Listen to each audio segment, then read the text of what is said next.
Stevie Y didn't have to do this, but he did. The Red Wings have made a really interesting roster move for today. Coming off the heels of the Tyler Mott injury, we had ourselves a call-up from the Grand Rapids Griffins. It is none other than 6'8" monster, Elmer Soderblom. Now, I think for a lot of Wings fans that have been paying attention to only the Detroit Red Wings, Soderblom is a name that you probably forgot about because he hasn't played in the NHL ever since his stint with the team. I think it was 2 seasons ago. Actually, let's verify that over here. Elmer Soderblom, 23-year-old, 6'3", 247, left-handed guy, drafted by the Wings in the 6th round of the 2019 NHL Entry Draft. His brother, by the way, Arvid Soderblom, current backup goaltender for the Chicago Blackhawks, so nice to see the NHL connection over there. Soderblom, the goalie, has been a pretty interesting streaming pickup for me in my fantasy leagues this year, so yeah, nice to see him doing the things that he is doing. A .907 save percentage certainly is fine. But Elmer is a 23-year-old player who was a late-round draftee by the Wings. He last played in the National Hockey League in 2022-2023, wherein he had scored 8 points in 21 games. Not bad for a 21-year-old who was playing his first season of pro hockey in North America. This season, he's got 17 points in 38 Grand Rapids Griffins games, which may not stand out to you right away, like it doesn't look like the flashiest, most out-of-this-world production, but don't let that fool you. Elmer Soderblom has been playing very well with the Griffins this season, and I wanted to go over and just talk about the move, talk about the updates as to why he's being played, and talk about some of the discourse that Red Wings fans are exhibiting here with this move.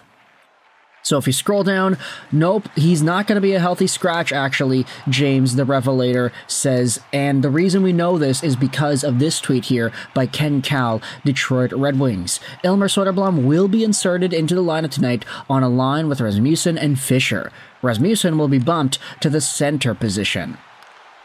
So, here you go. Soderblom is indeed there. He's getting interviewed by the folks over in the Detroit organization. Veleno out? So Veleno is out? Yeah, it seems like Joe Veleno is going to be out here, and Soderblom will be on that line with these two guys over here.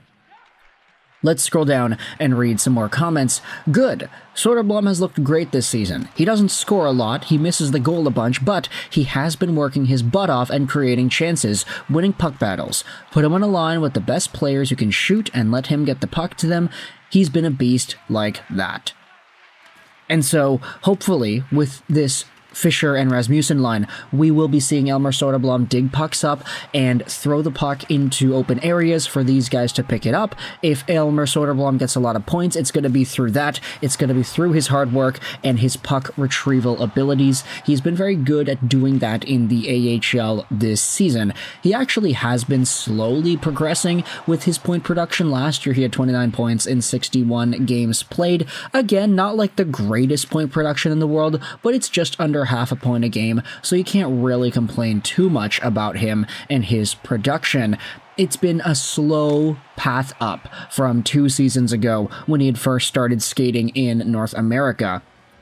But even just recalling the story here, acknowledging that a 6th-round pick, never mind the fact that he's 6'8", 247, which is pretty much why he was drafted back in 2019, but just think about it. A 6th-round pick is now playing in the National Hockey League as a serviceable enough depth forward. He already had 20 games played at the show, which is pretty good for a guy who was drafted just, 3 seasons before this year? 3 or 4 years? Something like that. So Soderblom definitely has had a pretty interesting development path, and when you consider the production he had in Sweden, especially in his his 3rd year in the SHL, and I guess his 2nd full year in the SHL, 33 points in 52 games played. I remember during this season, we were making videos like crazy about Elmer Soderblom and the production that he had, how good he was, etc., etc. So the fact that a 6th-round pick is now an available option to be called up and played in the National Hockey League,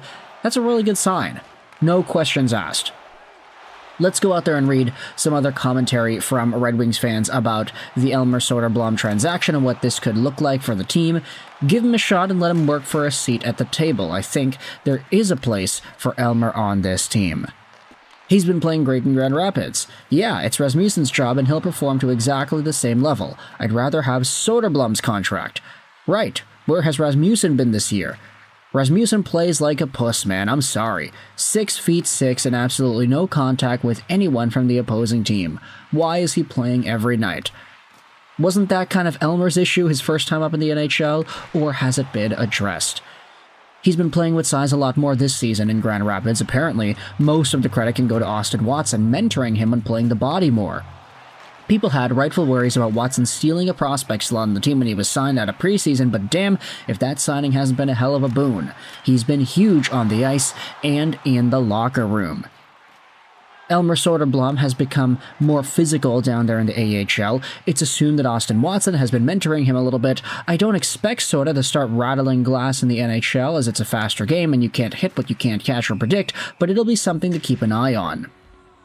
And so with this, Elmer Soderblom looks like he's in a lot more of a mindset to help him use his physical tools to his advantage. We also had some more commentary over here talking about Joe Veleno and how he is out, but ultimately, I do think this Elmer Soderblom acquisition provides a more unique aspect to the Detroit Red Wings lineup. Having him and Rasmussen playing together on the same line, obviously, you know, the biggest thing that stands out is themselves. They are two big dudes, but if Elmer Soderblom is going to have some sort of a physical touch to his game that we didn't see much out of in his first go-around with Detroit, then I'm super interested to see how Todd McLellan is going to handle that. What kind of situations Rasmussen and Soderblom will be deployed in together, what matchups they're going to be having. The Red Wings, of course, are playing later today against the... who are they playing? The Philadelphia Flyers. And the Flyers do have some guys who like to ruffle feathers of their own. Of course, you can talk about Garnet Hathaway. I think he's the biggest guy, the biggest threat on that team in the physical aspect. But there are some other dudes that have been pretty good in that respect as well. So we'll see if Rasmussen, hopefully Rasmussen, and especially Elmer Soderblom can bring that physical edge to the Detroit Red Wings lineup tonight. The game will be going on at 7 p.m. Eastern Standard Time and 4 p.m. here in Vancouver, where I am. So let me know your thoughts in the comment section below about Steve Yzerman making this call up here. Elmer Soderblom is in Detroit. He's more physical than before. He's using his size more than before. Hopefully the point production and the puck retrieval abilities translates into the NHL with Joe Veleno being taken out of the lineup. Let me know your thoughts in the comment section below. How do you feel about this Elmer Soderblom acquisition? Do you like it? Do you not? What exactly are you interested in the most when it comes to seeing Soderblom at the NHL level in 2024-2025? The comment section is your floor. I hope you enjoyed this video. 99 and bye.